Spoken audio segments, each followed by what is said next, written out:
Hey guys, welcome back to the Fantasy Basketball Trash Talk channel. Today we're going to be looking at how to punt specifically for the build of punting three-pointers and free throw percentage. This is a really fun build. I think it might be one of the most fun punts because it allows you to get back real incredible value because free throw percentage is one of the few negative categories along with turnovers and field goal percentage. A player who has high volume, bad free throw shooting is a player whose ranking will be tremendously affected. And in 9-cat play, you can take advantage of that. Okay, let's start off with the key points to this punt. Number one, bad shooter synergy. If you own a bad shooter and you are not punting field goal percentage or free throw percentage, it tends to put a ton of pressure on your other categories. So let me take a drink. Let's take Clint Capella as an example. If you own Clint Capella, who's having a down year, he's not going to help you produce in three-pointers, meaning that some of the things that Clint does help you with, like field goal percentage and blocks, are going to be lessened by the fact that you have to now constantly stream three-pointers or add additional players that hit threes, and those players tend to have bad field goal percentage, meaning that his greatest strength does not have synergy with the other things you need to do to be competitive. Now, when you punt, you say, okay, instead of playing 9 cats, I'm just going to play 7 cats. I'm going to ignore free throws and threes. So now those two things that Clint didn't do well go off the table, and Clint is able to synergize to work along better with the other players you have. So the pieces fit together better. Second thing is big men kill. If you're punting free throw percentage in threes and you start playing around with the ranking tools, you will realize very, very quickly that big men are the best in this build. And in a lot of ways, big men are not really celebrated or heralded. I mean, sure, you're going to have your Karl Anthony Towns, your Anthony Davis, your Nikola Jokic, but the players that are sexy, the players that people like to talk about are your Dame Lillards, your Ja Morants, okay? Your flashy Kyrie Irving. Everyone loves to talk about him. James Harden. Guards, guys that handle the rock, guys with the crossover. Those are the people that tend to have fandom. Whereas, Rudy Gobert is kind of a boring dude. Like, no offense to Rudy, I love Rudy, but he's kind of keeps to himself. He plays in Utah. He doesn't do a lot of flashy things. Even his blocks, they're not the kind of blocks like where Jonathan Isaac was coming out of nowhere. Like Rudy just is kind of tall and he's kind of standing there. You can tend to get these players at a better place in the draft, and you can tend to get these players at a better place via trade because they're less sexy. What you need to consider, though, is how rare guards are. So, like, guards that fit well into what you're doing are hard to find. This is why, for so many years, obviously not this one yet, but Ben Simmons has been such an important piece to people who win leagues with punt, free throw, and threes. Because as you get into that point guard, shooting guard, small forward slot, you'll find the rankings go down and down even when you adjust them for your punt. That's because guards tend to shoot the ball well. Guards don't tend to rebound well. Guards tend to have low field goal percentage. These are things that do not match up. So getting those right guards, getting the right guards like a Russell Westbrook or a Ben Simmons or a DeAaron Fox, getting those guys early is the key to being able to do this build. Now, let's talk about the negatives. Scoring's hard, okay? Way too many times you start off just trying to punt free throw and threes and you are not careful and you end up also punting points, which can be really powerful, but it's a very, very double-edged sword. When you punt points as well, you are not left with outs. First of all, you're never going to win a week 7-2. So your ability to build a big lead in the rankings, in your league standings, that dies off. But also you're now 1 or 2 injuries away from being in serious trouble because there's already 4 cats that you can't win every week. Now, when you miss some games played, it could be 5 or 6 cats that you can't win in a week. So you got to focus on scoring in the middle of your draft, and you got to focus on prioritizing scoring when you make these trades, because if you just look at the player rater, it's going to tell you that Jakob Poetl is significantly better than Colin Sexton, Russell Westbrook, De'Aaron Fox, right? But those guys score. I know Sexton is hurt right now. I'm just giving you an example. Those guys score in the mid to high 20s, and you're going to need scoring to be able to stay competitive. So, should you draft into this? I like to get 1 or 2 anchors and then trade into this. I do not, and kind of here's why. Rudy Gobert was going anywhere from in snakes, I was seeing him go like 22 to 33. right? That was the range that I was seeing him go in competitive drafts. If I'm punting free throw percentage in threes, Rudy Gobert is going to be a top 5 player. I would want to grab him with my second rounder because I couldn't afford to miss him in the third round. But now I'm picking him higher than his ADP. I'm wasting value. Whereas what you could do is pick a player who has the best overall value in the draft and then trade to get Rudy Gobert or someone else back and get extra value. So you get that player plus extra stuff back. And we'll talk about that in a second. But that means that, in my opinion, it's best for you to upgrade your team and trade into the punt instead of drafting into the punt. Okay. Who are the anchors? Who are the players that you have to have? I'll talk briefly about these guys. I see these as crucial pieces.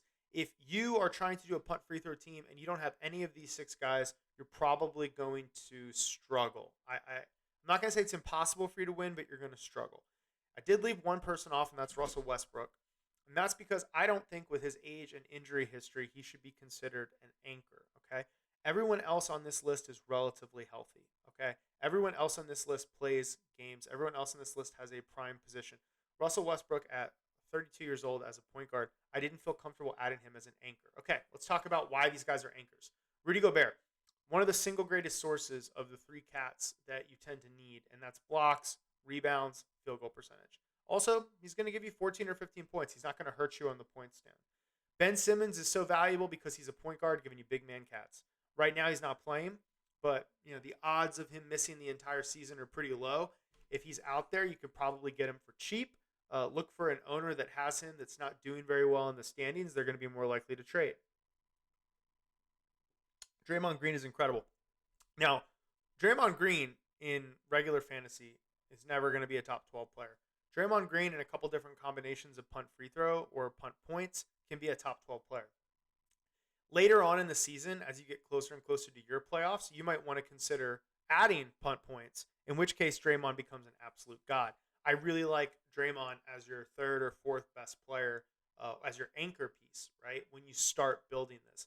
And he's someone that can be got, especially because when Draymond has a couple bad games, it looks really bad. Like, if the Warriors play bad, I know right now they're like 11-1, but if the Warriors play bad, Draymond's going to put up a stinker with like 6 points, 4 assists, maybe 1 steal.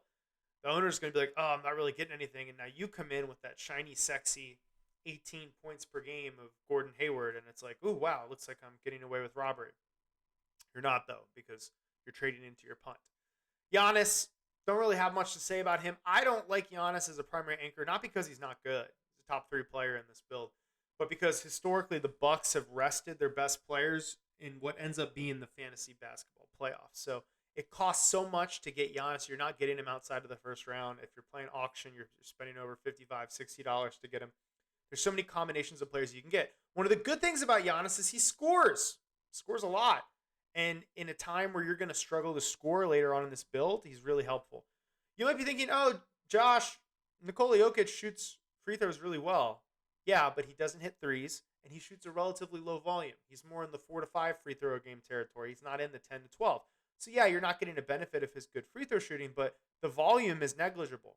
The volume is not really a big plus.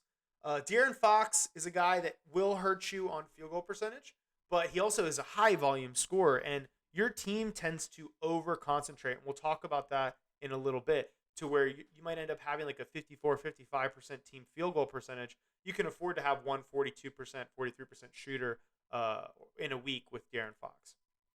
Okay, let's talk about why you trade to get better in this build, okay?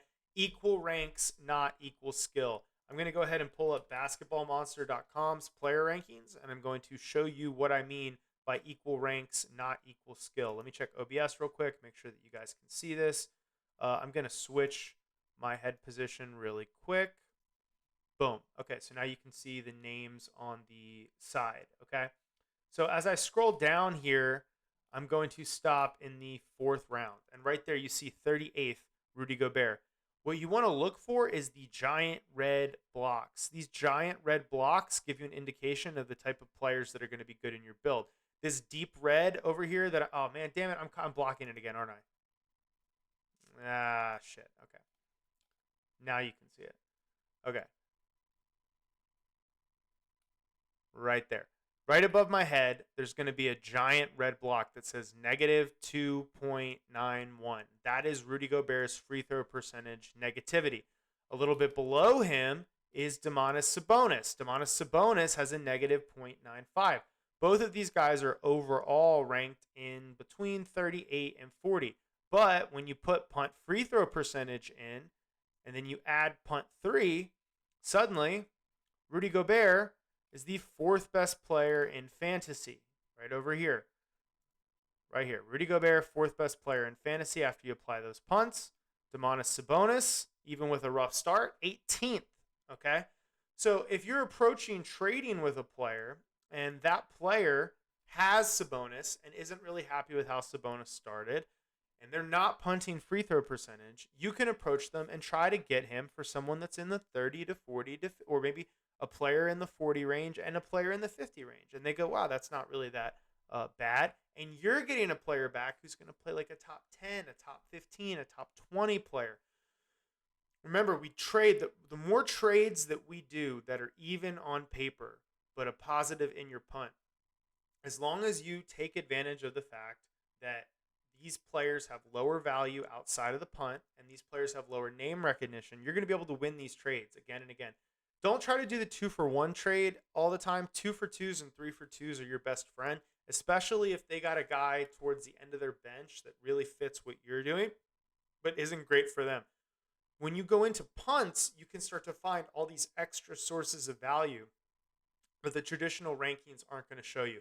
One more thing I'll tell you is don't overdo a stat, okay? It's very easy when you build a team like this to overdo field goal percentage, and it's very easy to overdo blocks. So you don't want to end up just picking every player based on the player rater, because then you're going to get 300 rebounds in a week and you're going to have 60 field goal percentage, but you're not going to be able to compete in points. You're not going to be able to compete in steals. Make sure you don't overuse a category. Hot targets. These are guys I would be trying to trade for. Poetl, currently on the injured reserve list because of COVID protocols. Ben Simmons being held up in trade demands. I don't think Ben Simmons is going to get traded until December 15th at the earliest, but your fantasy basketball playoffs probably don't start till March. So in the grand scheme of things, trading for Ben Simmons now for a team that has him that's not doing too well, that can really help you. We already talked about Draymond Green. I'll recall this from a previous video because you guys liked it. Take advantage of the goldfish. Wait for Draymond Green to have 2 or 3 bad games. That's when you pounce, okay? Wait for the owner to lose their diamond hands because they're nervous about their weekly matchup. Christian Wood is having a god-awful start to the season until you put him into this build. In this build, Christian Wood is the 43rd player so far because of his horrendous negative, you can see right here, negative 3.78 Z-score for his free throw percentage. Christian Wood's outside of the top 100. You can get Christian Wood. Now, I will say, don't give up too much because he's a tremendous injury risk. I don't like his body movements. I don't like his body. He's always constantly flailing around. He's super skinny. Big injury risk. But the dude's cheap. He's outside the top 100. Owners might be ready to move off of him. Also, a lot of owners drafted him not thinking he was going to be such a horrendous free throw shooter. And now they're like, oh, man, he doesn't fit my team at all. Go get Christian Wood for cheap. Give up your 7th or 8th rounder and get Christian Wood back. Mason Plumlee is probably on a lot of your waiver wires. He's shooting like in the 20% from free throw. But in this build, he's like 52, 53, 54. Mason Plumlee is 54 so far in the year in this build of punt, free throw, and threes. Finally, Andre Drummond. Wait, right? Andre Drummond's hot right now. Wait for Joel Embiid to come back and Drummond to have 3 bad games in a row. Boom, goldfish, baby. Come in with the offer of your hot player who's had 3 good games. Get their player who's had 3 bad games. Take advantage of the slumps. People will have a couple bad games, but we know who these players are. We know who Andre Drummond is for the rest of the year. We know who Joel Embiid is. We know Embiid's going to get hurt. And when he does, in this build, Andre Drummond is going to play like a top 10 player. Okay, guys, that's it for now. If you have any questions about punting, free throw, or 3, or there's another video you want to see, go ahead and drop it in the comments. Don't forget to like the video and subscribe. This is the Fantasy Basketball Trash Talk channel, and I will talk to you guys next time. Peace.